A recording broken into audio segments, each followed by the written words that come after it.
वाराणसी नगर।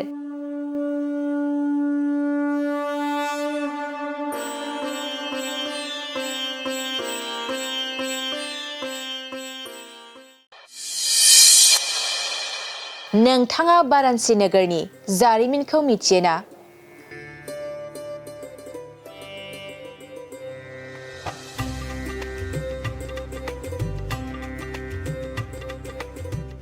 वाराणसी नगरा मानि थाखाय मुंदांखा नोंथाङा मिथियो ना?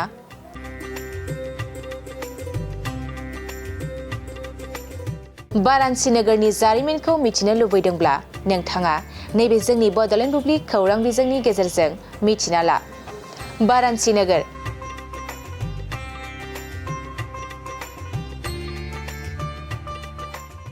जायखौ बनारस एबा काशी मुङैबो मिथिनाय जायो। बे वाराणसी एबा बनारस नगरा मोनसे धोनि जारिमिन आरो बियो गोबां सल'फोर थानाय मोनसे नोगोर। वाराणसी नगरा भारतनि मोनसे हारिमुआरि राजथावनि।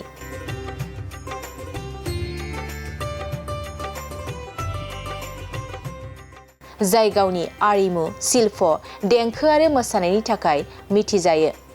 वाराणसीया मुलुगनि बयनिख्रुइबो गोजामसिन थाबाय थानाय नोगोरफोरनि गेजेराव मोनसे आरो बे नोगोरा सल'बाथाफोर, धोरोमारि आरो हारिमुआरि धोनिजों बुंफबनाय मोनसे नोगोर।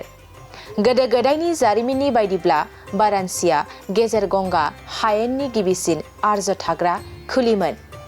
ख्रीष्ट गिबि नैथि रोजा बोसोरनि जोबनायसिम बियो आर्य धोरोम आरो सानथौनि मोनसे मिरुमोन।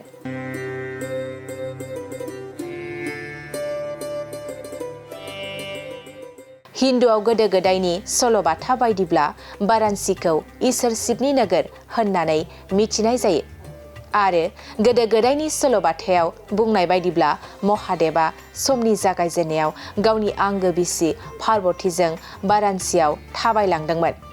लोगोसे महाभारतनि पान्डबफ्राबो गावसोरनि पापफोरनि थाखाय प्रायश्चित खालामनो वाराणसीयाव थांदोंमोन होनना फोथायनाय दं।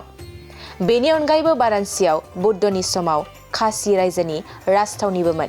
नाथाय 1567 मायथाइयाव मुगल सम्राट जलालुद्दीन महम्मद आकबरआ वाराणसीखौ लुथिनानै लादोंमोन।